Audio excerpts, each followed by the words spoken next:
Hello student, आज हम discuss करने वाले हैं एक प्रैक्टिस पेपर है जिस पर जो सेकंड टर्म का पेपर है, ठीक है ना, 9th क्लास में। तो प्रैक्टिस पेपर में आपको पता है कि यानी एग्जाम्पल किस टाइप में आते हैं ये तो आपको पहले ही पता है, लेकिन इसकी मार्किंग स्कीम कैसे रहेंगी या मार्किंग कैसे रहेंगी या सॉल्यूशन कैसे रहेंगे, इस पर ही हम आज डिस्कस करने वाले हैं। ओके, तो देखो ये फर्स्ट वाला पेपर है जो प्रैक्टिस पेपर टर्म 2 का पेपर है, 9th क्लास के लिए है, ठीक है। आपको पता है कि इसमें टाइम मिलेगा आपको 2 आवर्स, ओके, और मैक्सिमम मार्क्स रहेंगे 40। एक्चुअली ये जनरल इंस्ट्रक्शन जो है ये तो आपको पता ही है। जनरल इंस्ट्रक्शन में आपको पता है कि ABC ऐसे 3 सेक्शन रहेंगे और तीनों सेक्शन में मिलके हमको 14 क्वेश्चंस रहेंगे। फर्स्ट सेक्शन में अगर आप ऑब्जर्व करेंगे तो 2 क्वेश्चन रहते हैं, ठीक है ना, और बाद में सेकंड जो सेक्शन है हमारा बी सेक्शन, उसमें 4 क्वेश्चन रहेंगे, 4-4 मार्क के लिए रहेंगे, ठीक है ना। और सी सेक्शन में रहेंगे 4 क्वेश्चन, वो भी 4-4 मार्क के लिए रहेंगे। और आपको calculator is not permitted, okay. तो आपको ये ध्यान में रखना है कि कैलकुलेटर आपके लिए परमिटेड नहीं है। अब यहाँ पर हम देखेंगे कि ये हमारा फर्स्ट वाला एग्जांपल है। देखो क्वेश्चन है तो a tank is in the form of a cuboid whose length is 20 metre. If 18 cubic meter water is removed from it, the water level goes down by 15 centimetre. Find the width of the tank. तो हमें width find करना है tank की, okay. तो हमें पता है कि वॉल्यूम ऑफ रिमूव वाटर, ठीक है ना, वॉल्यूम जो है यानी जो वाटर रिमूव करेंगे वो तो वॉल्यूम से होगा, क्योंकि लेंथ ब्रेड्थ हाइट ये सब कम होने वाली है। तो वॉल्यूम ऑफ रिमूव वाटर यानी कितना होने वाला है, length breadth into decrease in the water level. Decrease in the water level यानी हाइट जिसको बोलेंगे हम, ठीक है ना। तो देखो यहाँ पर कैसा है कि 18 क्यूबिक मीटर की उसकी वॉल्यूम है जो हम कम करेंगे, रिमूव करेंगे, और उसकी लेंथ कितनी है तो 20 है। विड्थ आपको फाइंड करना है और ये सेंटीमीटर में गिवन है। सेंटीमीटर को मीटर में कैसे कन्वर्ट करना है ये आपको ऑलरेडी पता है, ठीक है ना। तो सेंटीमीटर को हम क्या करेंगे, मीटर में कन्वर्ट कर देंगे, क्योंकि ये भी मीटर में, देखो क्यूबिक मीटर में है, ये भी मीटर में है। तो हमें क्या करना है, विड्थ जो डिक्रीज होने वाली है इसको हाइट बोलेंगे, तो हाइट भी क्या करना है, मीटर में कन्वर्ट कर देना है। बाद में 0.15 इंटू 20 करो, ठीक है। तो आपको मिलेगा 3, और 3 से डिवाइड करेंगे तो आपको विड्थ मिल जाएंगी उसकी 6 मीटर।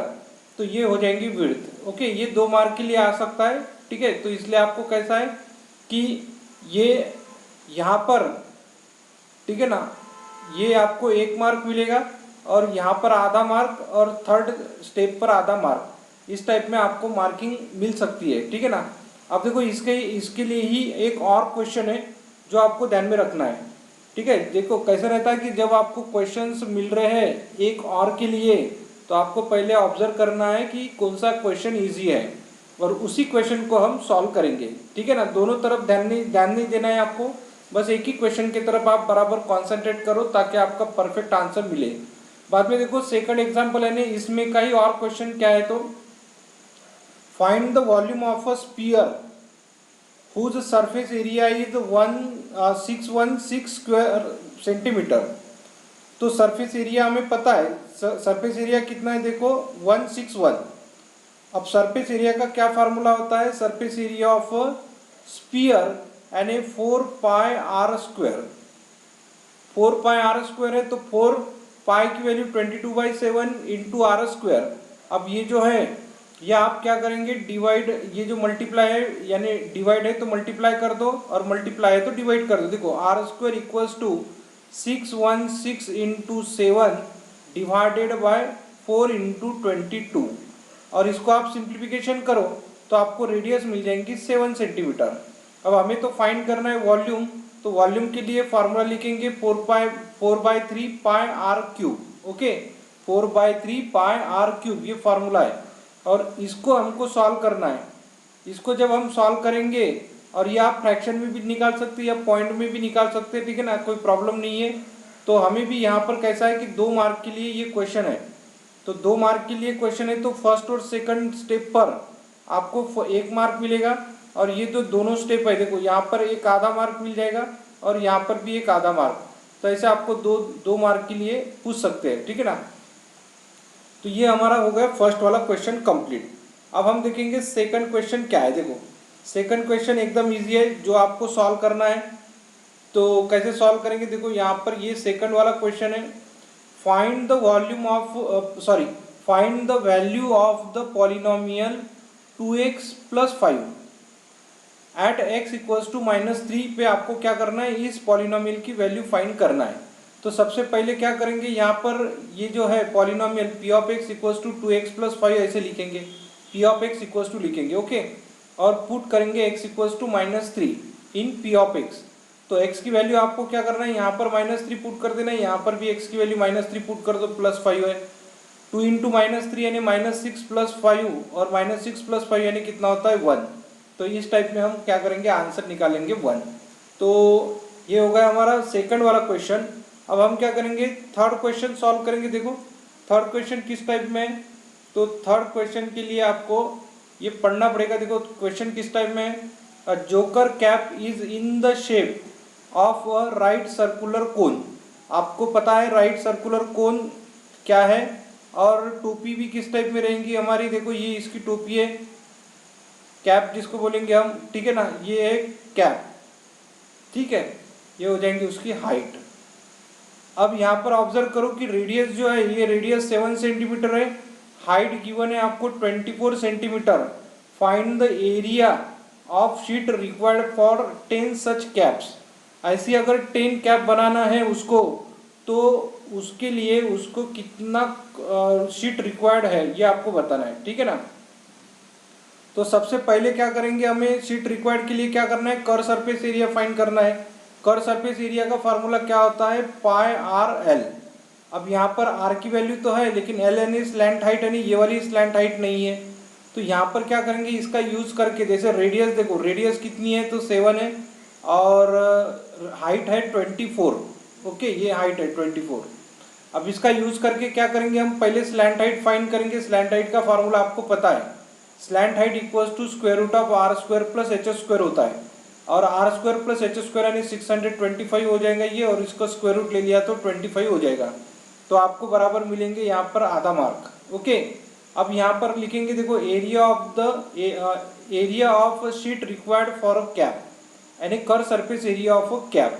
तो यहाँ पर लिखेंगे फार्मूला क्या है, देखो पाई यानी 22/7 इंटू r यानी कितना है, तो 7 है, और l यानी कितना है, 25 है। इसको हम सॉल्व करेंगे, ठीक है ना। सॉल्व करने के बाद हमें 550 सेंटीमीटर स्क्वायर इतना एरिया उसका मिल जाएगा, ये मिलेगा आपको 1 मार्क, ओके। अब area of the sheet required for the 10 such cap, हमें कितनी कैप निकालना था, ये 10 कैप का सरफेस एरिया फाइंड करना था, ठीक है ना। कितनी शीट रिक्वायर्ड रहेंगी, तो हम क्या करेंगे, 10 × 505 कर देंगे, तो आपको 5500 सेंटीमीटर स्क्वायर का एरिया आपको मिल जाएगा, ओके। तो इतनी शीट क्या है उसके लिए रिक्वायर्ड है, ऐसे बोलेंगे हम। एकदम इजी एग्जांपल रहते हैं, आप मार्क देखकर अगर सॉल्व करेंगे तो आपको इजी जाएगा सॉल्व करने में। देखो ये इसको भी आधा मार्क मिल जाएगा, यानी ऐसे आपको मिल जाएंगे 2 मार्क, ओके। अब हम क्या करेंगे, देखो ये थर्ड एग्जांपल सॉल्व करने वाले हैं, ठीक है, ओके। फोर्थ एग्जांपल ये देखो, फोर्थ एग्जांपल है ये, prove that the diagonal of a parallelogram divides it into 2 congruent triangles.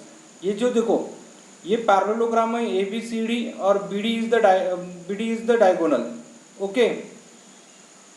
तो BD ने क्या किया, यहाँ पर 2 ट्रायंगल फॉर्म कर लिए हैं, जिसको हम ABD बोलेंगे, और सेकंड ट्रायंगल है DCB, ओके। ये एक ट्रायंगल है और ये सेकंड ट्रायंगल है।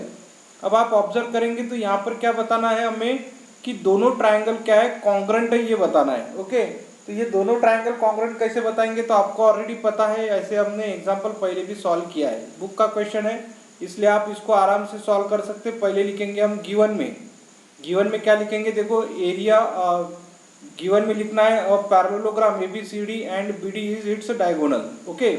प्रूव क्या करना है कि ये दोनों ट्रायंगल आपको कॉन्ग्रुएंट शो करना है। तो इन दोनों ट्रायंगल को यहाँ पर हम इन ट्रायंगल ABD और इन ट्रायंगल CDB ऐसे लिखेंगे। अब देखो ये साइड जो है AB साइड किसको इक्वल रहेंगी, इसको रहेंगी, क्योंकि opposite sides of parallelogram are equal. बाद में AD और ये जो है AD और BC ये भी क्या है, इक्वल है, क्योंकि इसमें क्या है, ये भी अपोजिट साइड्स ऑफ पैरेललोग्राम है। और ये BD क्या है, तो कॉमन है ना, तो यहाँ पर लिख दिया हमने कॉमन। तो ये दोनों ट्रायंगल साइड से क्या हो जाएंगे, इक्वल हो जाएंगे, ठीक है ना। और अगर ये कॉन्ग्रुएंट हो गए, देखो ये दोनों कॉन्ग्रुएंट हो गए, इसका मतलब क्या है कि हमें जो शो करना था ये हमने यहाँ पर शो कर लिया है, ठीक है ना। तो इस टाइप में हम सॉल्व कर सकते हैं, ठीक है ना। यहाँ पर भी आपको बराबर 2 मार्क मिलेंगे। अब ये जो हो गया 4th क्वेश्चन हो गया, तो अभी हम यहाँ पर सॉल्व करेंगे। देखो 5th क्वेश्चन, ओके, ये है हमारा 5th क्वेश्चन। तो 5th क्वेश्चन किस टाइप में, देखो 5th क्वेश्चन के लिए हमें एग्जाम्पल किस टाइप में गिवन है। तो एग्जाम्पल देखो 5th क्वेश्चन का कैसा है, तो ABCD is a cyclic quadrilateral whose diagonal, ठीक है ना, ये साइक्लिक क्वाड्रिलेटरल है ABCD whose diagonals intersect at a point E, okay, यहाँ पर ये E पॉइंट पर इंटरसेक्ट होते हैं।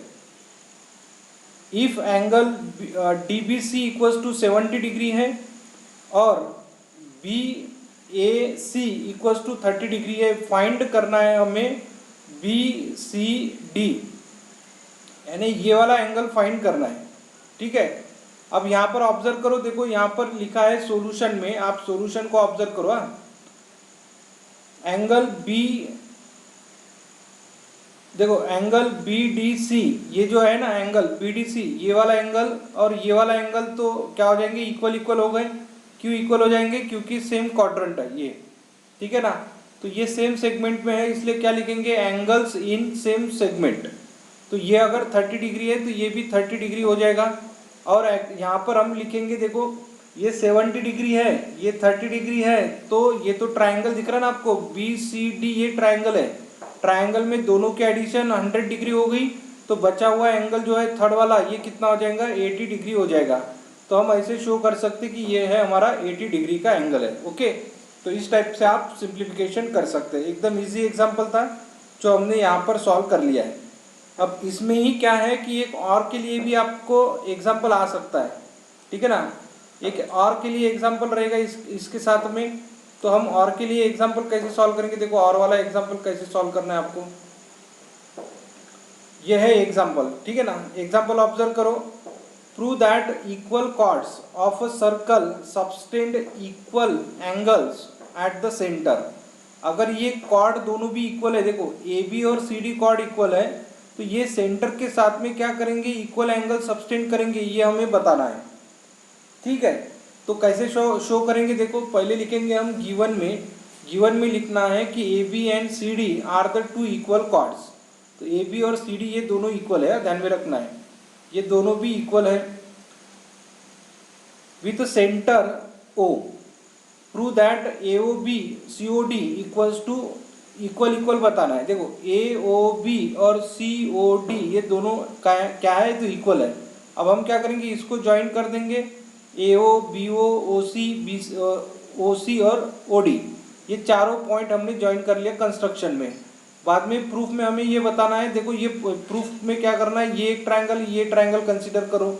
इन दोनों ट्रायंगल में देखो ये साइड इसके साथ इक्वल रहेंगी और ये साइड क्या है, इसके साथ इक्वल है, और ये वाली साइड इसके साथ इक्वल है। इसका मतलब क्या है कि ये तीनों साइड क्या है, इक्वल है, ठीक है ना। तो हम यहाँ पर लिखेंगे साइड कॉन्ग्रुएंट रूल से ये दोनों ट्रायंगल कॉन्ग्रुएंट हो गए। और कॉन्ग्रुएंट ट्रायंगल के जो एंगल्स रहेंगे ये क्या रहेंगे, CPCT से हम बोल सकते हैं कि ये दोनों ट्रायंगल के एंगल जो है ये एंगल क्या रहेंगे, इक्वल रहेंगे, CPCT, ठीक है ना। तो CPCT से हम बोल सकते हैं कि ये दोनों ट्रायंगल इक्वल है। तो ये और का क्वेश्चन था, ओके। अब हमें नेक्स्ट वाला क्वेश्चन कंसिडर करना है। देखो नेक्स्ट क्वेश्चन दिया है हमें 6 नंबर का क्वेश्चन, ठीक है। क्वेश्चन किस टाइप में, देखो एग्जाम्पल इजी है इसलिए आप थोड़ा ऑब्जर्व करेंगे कि एग्जाम्पल कैसे सॉल्व करना है। तो एग्जाम्पल नंबर 6, हाँ देखो, if a sphere and a solid cube have the same surface area, देखो क्यूब स्पीयर का और ये जो सॉलिड क्यूब है इनका सरफेस एरिया सेम है, इक्वल है, then find the ratio of their volumes, तो वॉल्यूम का रेशियो फाइंड करना है। तो सॉल्यूशन में कैसे लिखेंगे, देखो सॉल्यूशन में लिखेंगे हम given surface area of a sphere and surface area of a cube, ये दोनों इक्वल है, ये गिवन है। अब आपको surface area of a spear का फार्मूला ध्यान में रखना है 4πr², और सरफेस एरिया ऑफ क्यूब का फार्मूला है 6a²। अब यहाँ से क्या करेंगे, हम इसको सॉल्व करेंगे। देखो 4πr² इक्वल्स टू 6a²। अब हम लिखेंगे, देखो यहाँ पर लिखेंगे r² divided by a² equals to, ये 6 है और ये हमने ये वैल्यू इधर ले लिया, तो ये 4π जो है मल्टीप्लाई में तो आप डिवाइड कर सकते 4π। अब यहाँ पर हम टेकिंग स्क्वायर रूट कर देंगे, ठीक है ना, स्क्वायर रूट कर दिया तो आपको इस टाइप में वैल्यू मिल जाएगी। अब यहाँ पर वॉल्यूम का आपको क्या करना है, रेशियो फाइंड करना है, तो volume of a sphere divided by volume of a cube.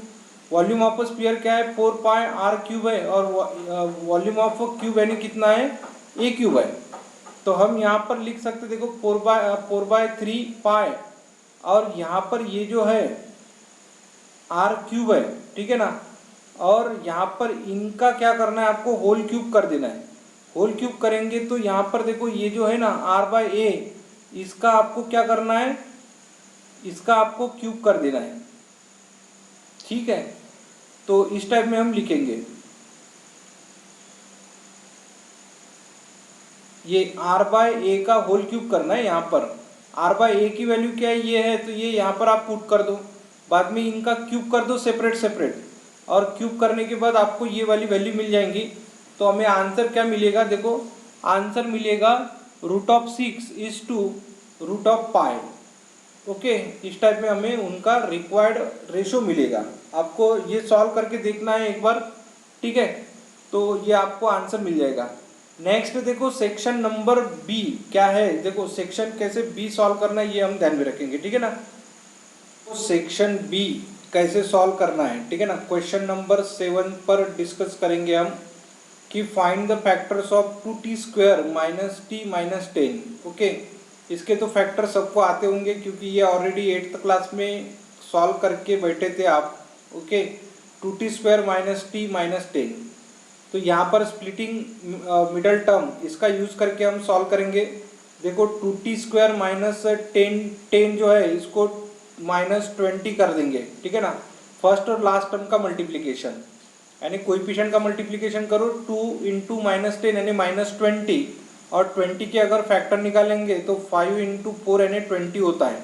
अब इनका अगर सब्सट्रैक्शन देखेंगे तो सब्सट्रैक्शन यहाँ पर देखो 1 आने को ना, तो सब्सट्रैक्शन इसका 1 आ जाएगा, तो इसलिए हम इसको स्प्लिट करेंगे -5t + 4t करके।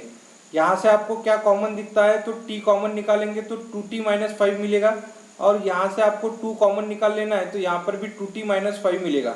तो यहाँ पर 2t - 5 कॉमन निकालेंगे, ये ब्रैकेट जो है ना 2t - 5 2t - 5 ये कॉमन ले लो, और सेकंड ब्रैकेट में बचेगा t + 2, तो ये हो जाएगा 7th क्वेश्चन का आंसर। ओके, अब हम क्या करेंगे, 8 नंबर का क्वेश्चन सॉल्व करेंगे। देखो 8 नंबर का क्वेश्चन किस टाइप में है, तो आपको यहाँ पर फिगर ऑलरेडी गिवन है, ठीक है ना। कुछ क्वेश्चन में देखो यहाँ पर ये जो क्वेश्चन है ना एग्जाम्पल नंबर 8 में आपको फिगर गिवन नहीं है, लेकिन आप फिगर निकाल सकते हैं, एकदम इजी फिगर है। देखो यहाँ पर इस टाइप में गिवन है कि ABCD is a rectangle and PQR and S are the mid points of the side AB BC CD and AD respectively, show that the quadrilateral PQRS is a rhombus. Already ये आपके book में question है, solve करके दिया है, ठीक है ना, लेकिन आपको कैसा है कि फिगर भी आपको इसके साथ निकालना है, इसकी प्रैक्टिस आपको करना है। ओके, तो रेक्टेंगल है, इसका मतलब क्या है कि अपोजिट साइड्स इक्वल हैं, ठीक है ना, ये आपको ऑलरेडी मैंने पढ़ाया है, आप इसको एक बार देख लेना, लेकिन ना बराबर इसको ही एक और क्वेश्चन है, और ये भी और क्वेश्चन ऑलरेडी हमने सॉल्व किया है। तो और क्वेश्चन में क्या गिवन है, देखो in parallelogram ABCD 2 points P and Q, ये जो है ना P और Q are taken on the diagonal BD, ये BD पे आपको 2 पॉइंट कंसिडर करना है P और Q, सच दैट इस टाइप में लेना है कि ये जो है DP, ये DP सेगमेंट और BQ सेगमेंट ये इक्वल इक्वल आना चाहिए। ओके, इस टाइप में आपको कंसिडर करना है। अभी शो करना है APCQ, है ना, ये APCQ इज अ पैरेललोग्राम है, ये शो करना है। पैरेललोग्राम का मतलब क्या है कि आपको अपोजिट साइड्स इक्वल बताना है और पैरेलल भी बताना है। तो इस टाइप में शो करते समय हम क्या करेंगे, इस टाइप के एग्जांपल जो है ना, यहाँ पर आपको ये दोनों ट्रायंगल कंसीडर करना है। देखो BCQ, ये वाला ट्रायंगल और ये वाला ट्रायंगल, यहाँ पर जो दिखता है ना आपको ये ट्रायंगल, ये दोनों ट्रायंगल कंसीडर करो, क्योंकि ये भी एक पैरेललोग्राम है। तो ये वाला एंगल और ये वाला एंगल इक्वल इक्वल हो जाएगा, ठीक है, और ये साइड और ये वाली साइड भी इक्वल है। अब यहाँ पर देखो BC इक्वल्स टू DA है, ठीक है ना, क्योंकि ये जो ABCD ये पैरेललोग्राम है तो अपोजिट साइड्स आर इक्वल। बाद में एंगल भी इक्वल है ये, क्योंकि ये क्या है, अल्टरनेट इंटीरियर एंगल है, और ये तो गिवन है आपको। इसका मतलब क्या है कि साइड एंगल साइड से ये दोनों ट्रायंगल कॉन्ग्रुएंट हो गए, और कॉन्ग्रुएंट ट्रायंगल की ये जो साइड्स है ये भी क्या हो जाएंगी, इक्वल इक्वल हो जाएंगे। ओके, CPCT से हम बोलेंगे, देखो CPCT इक्वेशन नंबर 1। सिमिलरली आप ये ट्रायंगल और ये ट्रायंगल भी इक्वल बता सकते, तो ये साइड और ये साइड भी क्या हो जाएंगी, इक्वल इक्वल हो जाएंगी। ये CPCT से हो गया हमारा सेकंड वाला आंसर, सेकंड इक्वेशन।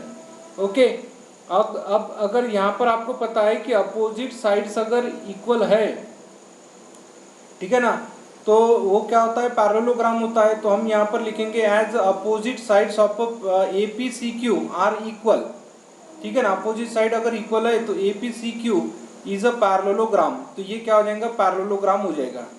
आपको क्वेश्चन 3 मार्क के लिए पूछेंगे तो आपको उस टाइप में सॉल्व करना है, ध्यान में रखो। बाद में हम क्या करेंगे, नेक्स्ट एग्जाम्पल सॉल्व करेंगे, एग्जाम्पल नंबर 9। एग्जाम्पल नंबर 9 की तो हमने ऑलरेडी पहले बहुत सारे इस टाइप में क्वेश्चन लिए हैं जो आपको सॉल्व करते आ ही जाएगा। तो right 1/4A minus 1/2B plus 1 इसका whole square in the expanded form में लिखना है। एक्सपांडेड फॉर्म में लिखते समय हमें क्या करना है, इस टाइप का जो फार्मूला आपको मैंने पढ़ा दिया ना, A plus B plus C का होल स्क्वायर, तो A square plus B square plus C square 2 times AB 2 times BC into 2 times AC लिखो या CA लिखो। तो ये इस टाइप में हमने क्या किया, ये फार्मूला याद रखा है, ठीक है ना। तो आपको ये A की वैल्यू है, ये B की वैल्यू है, ये C की वैल्यू है, ठीक है ना। लेकिन यहाँ पर प्लस है तो आपको B के साथ में क्या करना है, टोटल माइनस 1/2 B लेना है। यहाँ पर B के साथ में आप माइनस 1/2 B ले लो, ठीक है ना, और उसको कैलकुलेट करो। तो कैलकुलेट करेंगे तो आपको इस टाइप का आंसर मिल जाएगा। ये भी 3 मार्क के लिए है, तो आपको ये थोड़ा ध्यान में रखना है कि ये 1.5 मार्क के लिए आएगा, तो ये भी 1.5 मार्क के लिए मिलेगा आपको। ये फार्मूला लिखा तभी हमको ये आंसर आया, ध्यान में रखो। जब तक आपके फार्मूले याद नहीं होंगे तब तक ये आंसर भी आपको परफेक्टली लिखते नहीं आएगा, ठीक है ना। एक कंफ्यूजन रहेगा कि हम सही लिख रहे हैं या गलत लिख रहे हैं। तो इसलिए पहले तो फार्मूले याद करो, ये आइडेंटिटी है जो हमने पढ़ाई थी ऑलरेडी। अब यहाँ पर क्या करेंगे, हम 10th नंबर का एग्जाम्पल सॉल्व करेंगे। ऑलरेडी 10th नंबर का एग्जाम्पल क्या है, देखो किस टाइप में हमें 10th नंबर का एग्जाम्पल दिया है। अ सिलेंड्रिकल रोलर, ठीक है ना, cylindrical roller 1.5 metre long. Already ये जो रोलर रहता है ना, ये इस टाइप में रहता है, ठीक है ना।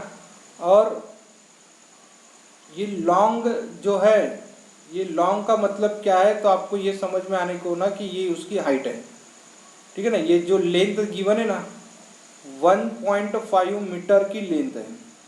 इसका मतलब क्या है कि हाइट कितनी गिवन है, देखो 1.5 मीटर, 1.5 मीटर जो हाइट है, और diameter equals to 70 centimetre. Diameter को आप रेडियस में कन्वर्ट कर लो तो रेडियस हो जाएंगी उसकी 35 सेंटीमीटर।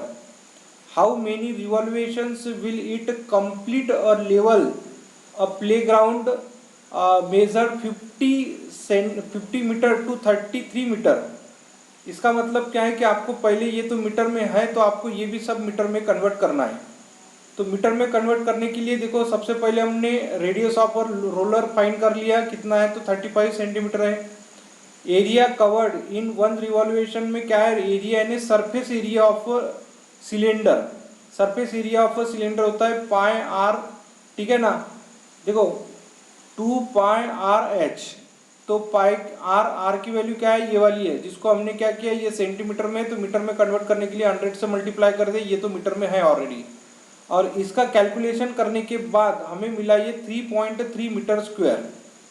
अब हमारा एरिया कितना है प्लेग्राउंड का, तो ये एरिया है, इनका मल्टीप्लिकेशन कर लिया, 1650 मीटर स्क्वायर का एरिया है। अब ये जो है 1 रिवॉल्यूशन से आप इसको मल्टीप्लाई कर दो, तो नंबर ऑफ रिवॉल्यूशन कितने हो जाएंगे, तो 500 रिवॉल्यूशन कंप्लीट होंगे, तभी वो ग्राउंड जो है वो ग्राउंड कैसे होने वाला है। ठीक है, देखो यहाँ पर इस टाइप में हमने ये भी सॉल्व कर लिया है। अभी हमें नेक्स्ट एग्जाम्पल को डिस्कस करना है, जो एग्जाम्पल नंबर सी सेक्शन से आते हैं, 11th 12th 13 14। ओके, तो देखो नेक्स्ट एग्जाम्पल कैसे सॉल्व करेंगे स्टूडेंट। देखो नेक्स्ट हमें देखना है सेक्शन नंबर सी, ठीक है ना। तो सेक्शन नंबर सी क्या है, देखो यहाँ पर ये सी सेक्शन के एग्जाम्पल है, ध्यान में रखो। यहाँ पर ये एग्जाम्पल है हमारा एग्जाम्पल नंबर 11। एग्जाम्पल नंबर 11 किस टाइप में है देखो, तो इसको भी एक और क्वेश्चन है, ध्यान में रखना है, इसको एक और क्वेश्चन रहेगा। अब यहाँ पर देखो factorise the polynomial x³ minus 6x² plus 11x minus 6, इसको आपको फैक्टराइज करना है। तो फैक्टराइज करने के लिए हमें क्या प्रोसीजर यूज करना है, देखो 4 मार्क के लिए क्वेश्चन है, इसलिए आपको इस टाइप में लिखना है कि let p of x equals to x³ minus 6x² plus 11x minus 6। Okay, अब ये जो फैक्टर है देखो 6 के आपको क्या करना है, फैक्टर्स फाइंड करना है, ठीक है ना। तो पॉसिबल फैक्टर्स ऑफ द -6 कितने हो जाएंगे, r +1 -1, ओके, +-2 +-3 +-6 etc। अब यहाँ पर क्या करना है, आपको एक एक वैल्यू पुट करके देखना है। जैसे हमने अगर p ऑफ x की जगह अगर 1 पुट कर दिया, तो 1 का cube -6 1 square -11 into 1 -6 equals to कितना होता है 12। अगर देखो x की वैल्यू जब हमने 1 पुट करने के बाद जब p of x equals to जब 0 मिलेगा, तब हमें x माइनस ये +1 है ना, ये माइनस इधर कर दो, -1, x -1 is a factor of this polynomial p of x। तो यहाँ पर लिखेंगे x -1 is a factor of p of x, ऐसे लिखना है। ओके, अब यहाँ पर लॉन्ग डिवीजन मेथड यूज करो या फिर आप सिंथेटिक डिवीजन मेथड यूज करो, कोई प्रॉब्लम नहीं है, सिर्फ आपको आंसर परफेक्टली आना चाहिए। ये सिंथेटिक डिवीजन मेथड है, जिसके फैक्टर लिखेंगे, इसका फैक्टर ये कितना है, कोएफिशिएंट 1 -6 बाद में 11 -6। अब यहाँ पर x की वैल्यू 1 है, तो यहाँ पर आपको लिखना है 1, ये 1 आपको एज इज यहाँ पर रखना है। 1 इंटू 1 यानी 1 होता है, -6 + 1 यानी -5, और 1 इंटू -5 मीन्स -5, और इनकी सब्सट्रैक्शन करते हैं तो 6, 1 इंटू 6 यानी 6, तो आंसर मिलेगा हमें 0 मिला। इसका मतलब क्या है कि ये रिमाइंडर है, तो यहाँ पर क्या करेंगे, हम ऐसे लिखेंगे, देखो ये कांस्टेंट है, इसको आपको x से मल्टीप्लाई कर देना है, इसको आपको x² से मल्टीप्लाई कर देना है, तो ये हो जाएगा, इस टाइप में आंसर लिखेंगे। ओके, तो x² - 5x + 6, तो ये यहाँ पर लिख दिया हमने, ठीक है ना। और यहाँ पर वापस इसके फैक्टर निकालना है, तो ये splitting middle term method use कर लेना और इसके फैक्टर निकाल लेना। ओके, तो ये एग्जाम्पल, इस टाइप का एग्जाम्पल ऑलरेडी शायद हमने पहले भी सॉल्व किया है, तो ये 11th नंबर का एग्जाम्पल है जो आपको इस टाइप में सॉल्व करना है, ठीक है, क्योंकि 4 मार्क के लिए इसलिए। बाद में आपको क्या करना है, यहाँ पर देखो नेक्स्ट एक एग्जाम्पल गिवन है, एग्जाम्पल नंबर 11, लेकिन उसका और क्वेश्चन हमको ध्यान में रखना है। Find the value of following by using suitable identity. Okay, 999 का क्यूब करना है, उसको लिखेंगे हम 1000 - 1 का होल क्यूब, x - y का होल क्यूब, ये फार्मूला यूज करेंगे। देखो x - y का होल क्यूब, ये आइडेंटिटी यूज करो, ये आइडेंटिटी यूज करेंगे तो ये होता है x³ - y³ -3x into Y और x - y, तो ये यहाँ पर फार्मूला लिख दिया। ओके, या a + b में भी लिख सकते, कोई प्रॉब्लम नहीं। इसका कैलकुलेशन करो, आपको इस टाइप में आंसर मिल जाएगा। नेक्स्ट एग्जाम्पल देखो 103 इंटू 107 है, तो 103 इंटू 107 है, तो 100 + 3 करो, 100 + 7 कर दो। ओके, अब यहाँ पर आपको आइडेंटिटी ये यूज करना है, x + a और x + b, ये वाली, ठीक है ना। ये आइडेंटिटी क्या है, तो x² + a + b into x plus a into B, ठीक है ना। ये इजी वाली आइडेंटिटी आपको यूज़ करना है, ये यहाँ पर हमने यूज़ कर लिया और बाद में यहाँ पर वैल्यू रख दिया और वैल्यू रखने के बाद ये आंसर फाइंड कर लिया 12,121। ओके, नेक्स्ट और देखो ये इस टाइप से भी एक क्वेश्चन आ सकता है आपको, एग्जाम्पल नंबर 12। ठीक है ना, ये एग्जाम्पल क्या है देखो, construct a triangle P Q R in which Q R equals to 6 centimetre, angle Q equals to 60 degree and P R minus P Q equals to 2 centimetre. तो ये गिवन वैल्यू हमने यहाँ पर लिख दिया। ठीक है ना, और कंस्ट्रक्शन करते समय पहले आपको रफ फिगर फाइंड कर लेना। देखो रफ फिगर ऐसे निकालेंगे। ठीक है ना, रफ फिगर निकालने के बाद आपको कैसा है कि ये कैसे सॉल्व करना है ये ऑलरेडी हमने कंस्ट्रक्शन में बताया है, बस आपको उसको कंस्ट्रक्ट कर लेना है इस टाइप में। कंस्ट्रक्ट करने के बाद आपको ये मेन है जो आपको स्टेप्स ऑफ कंस्ट्रक्शन लिखना है, क्योंकि यहाँ पर आपको 2 मार्क मिलेंगे लेकिन यहाँ पर भी आपको 2 मार्क मिलेंगे, तो 2 और 2 4 मार्क का आपका एक क्वेश्चन हो गया है। ठीक है ना, प्रॉपरली लिखना, ये कैसे लिखना है आपको पता ही है ऑलरेडी। ठीक है ना, ये होगा हमारा 12 नंबर का क्वेश्चन। अभी हम क्या करेंगे 13 नंबर का क्वेश्चन सॉल्व करेंगे। 13 नंबर का क्वेश्चन देखो, 13 नंबर का क्वेश्चन क्या है, तो केस बेस्ड स्टडी के टाइप का क्वेश्चन है। तो ये तो बुक का ही क्वेश्चन है लेकिन आपको कैसे सॉल्व करना है देखो, 3 girls Rashma, Salma and Mandeep are playing with each other standing at point R, S and M respectively. देखो यहाँ पर, ठीक है ना, एक पॉइंट यहाँ पर है, एक यहाँ पर है और एम पॉइंट यहाँ पर है। On the boundary of a circle of radius 5 centimetre, ठीक है, as shown in the figure. Reshma throw a ball Salma, Reshma ने सलमा की तरफ बॉल फेंक दिया और सलमा ने मनदीप की तरफ बॉल थ्रो कर लिया, एंड मनदीप ने क्या किया, रेशमा की तरफ बॉल थ्रो कर लिया। इफ द डिस्टेंस बिटवीन, देखो distance between Reshma and Salma, Salma and Mandeep are equal, यानी इनका जो डिस्टेंस है यानी सेम सेम है, 6 मीटर पे ये खड़े हैं। ठीक है ना, 6 मीटर का इनका डिस्टेंस है। ठीक है, तो O is the centre of the circle, then answer the following question. Okay, इस टाइप में। तो हम क्या करेंगे यहाँ पर देखो, ये फर्स्ट वाला एग्जांपल आपको पूछा है। फर्स्ट एग्जांपल क्या है देखो, फर्स्ट एग्जांपल है कि find the distance between the Reshma and Mandeep. Reshma and Mandeep के बीच में जो डिस्टेंस है ये आपको फाइंड करना है, शॉर्टेस्ट डिस्टेंस। तो यहाँ पर हमें क्या करना है, आर एस ओ, देखो आर एस ओ ये ट्रायंगल कंसीडर करना है, आर एस ओ। इसमें देखो ये वाली साइड पता है, ये भी साइड पता है, तो यहाँ पर ये भी साइड आपको पता ही है क्योंकि ये तो रेडियस है ना, ये भी 5 है। तो हमने क्या किया, हेरोन्स फार्मूला के यूज करके हमने पहले इसका एरिया फाइंड कर लिया। अब एरिया फाइंड करने के बाद आपको सेकंड टाइप का और एक एरिया यूज करना है, क्योंकि ये तो कॉर्ड है और ये हमने सपोज यहाँ पर परपेंडिकुलर डाल दिया है। ठीक है ना, इस टाइप पे परपेंडिकुलर है, ये डिस्टेंस पता है आपको। ओके, तो हम क्या करेंगे, ये एरिया का वापस एक बार फार्मूला यूज करेंगे, तो 1/2 यसो, देखो यसो 1/2 यसो इंटू आर ई, यसो इंटू आर ई, ये ठीक है। इसमें क्या करेंगे हम, यहाँ पर एरिया पता है आपको, यहाँ पर ये 12 है तो यहाँ पर 12 लिख दिया, 1/2 इंटू यसो यानी 5 है, ये यसो यानी 5 है और ये क्या है, तो ये हाइट है।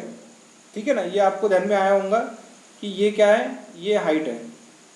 ठीक है ना, क्योंकि ये 90 डिग्री है ना, इसलिए ये बेस कंसीडर करो और ये हाइट कंसीडर करो। और वहाँ पे हमको क्या करना है, फार्मूला यूज करना है। फार्मूला यूज करके हम क्या करेंगे, हमें आर ई की वैल्यू फाइंड कर लेना है। आर ई की वैल्यू कितनी मिलेंगी आपको, कैलकुलेट करो आप, 4.8 मिल जाएगी। लेकिन आर एम यानी क्या है, तो 2 टाइम आर ई है ना। देखो ना, यहाँ पर कैसा है कि ये कॉर्ड है, कॉर्ड, और ये यहाँ पर परपेंडिकुलर है, तो ये डिस्टेंस और ये डिस्टेंस इक्वल इक्वल होने वाला है। तो हम क्या करेंगे, यहाँ पर लिखेंगे इस टाइप में 9.6 सेंटीमीटर। तो ये हो गया हमारा फर्स्ट वाला एग्जाम्पल। इसमें ही देखो एक सेकंड एग्जाम्पल इस टाइप में गिवन है। सेकंड एग्जाम्पल है, देखो ये सेकंड एग्जाम्पल है, find the value of length O E. O E क्या है, देखो ये ओ ई की लेंथ फाइंड करना है। तो ओ ई की लेंथ कैसे फाइंड करेंगे, देखो यहाँ पर in right angle triangle R E O by using Pythagoras theorem use करो। पाइथागोरस थ्योरम से क्या हो जाएगा, देखो ये आपको पता है कि यहाँ पर ये जो लेंथ गिवन है ना, ये दिया है 4.8 सेंटीमीटर, ये 5 है, तो ये तो इतनी तो लेंथ हम फाइंड कर सकते हैं ना बाय यूजिंग पाइथागोरस थ्योरम। तो आप इसका यूज करके पाइथागोरस थ्योरम से फाइंड करेंगे तो ये आ जाएगा आंसर 1.4 सेंटीमीटर। ठीक है, अब हमें नेक्स्ट एग्जांपल देखो, एग्जांपल नंबर 14 किस टाइप में गिवन है। ठीक है, ये है एग्जांपल नंबर 14, ये भी उसी टाइप का एग्जांपल है। तो आपको ये एग्जांपल ऑलरेडी हमने पहले भी डिस्कस किया है, ये आप एक बार पढ़ लेना। इसमें आपको प्रोबेबिलिटी फाइंड करना है। तो फर्स्ट प्रोबेबिलिटी क्या है, देखो find the probability for a driver choose at random from a city being 18 to 29 year of age having exactly 3 accident in a year. तो 18 to 29 में 1 एक्सीडेंट के लिए 100 कितना दिया है, देखो 160।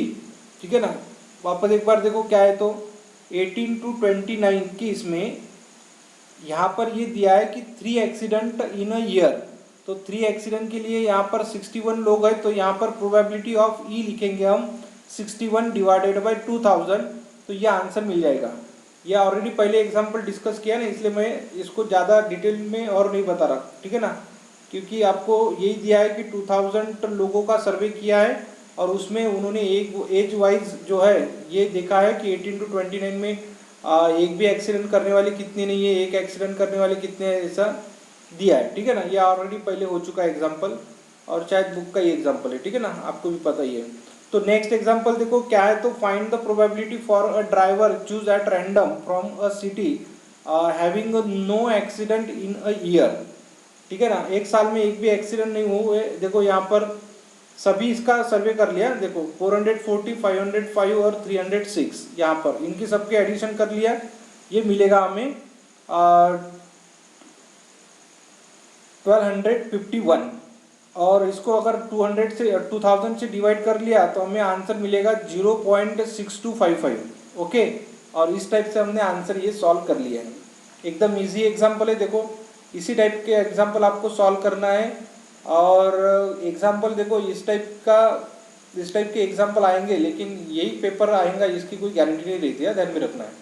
तो मैंने सिर्फ आपको डिस्कस करके बता दिया कि एग्जाम्पल किस टाइप के आते हैं करके, तो आप इसकी प्रैक्टिस करो, कैसे सॉल्व करना है ये आपको यहाँ पर मैंने बता दिया। आप और एक बार प्रैक्टिस करेंगे तो आपको ये क्वेश्चन आ ही जाएंगे इसी टाइप के। ठीक है ना, तो नेक्स्ट बाकी कुछ है जो हम नेक्स्ट इसमें डिस्कस करेंगे।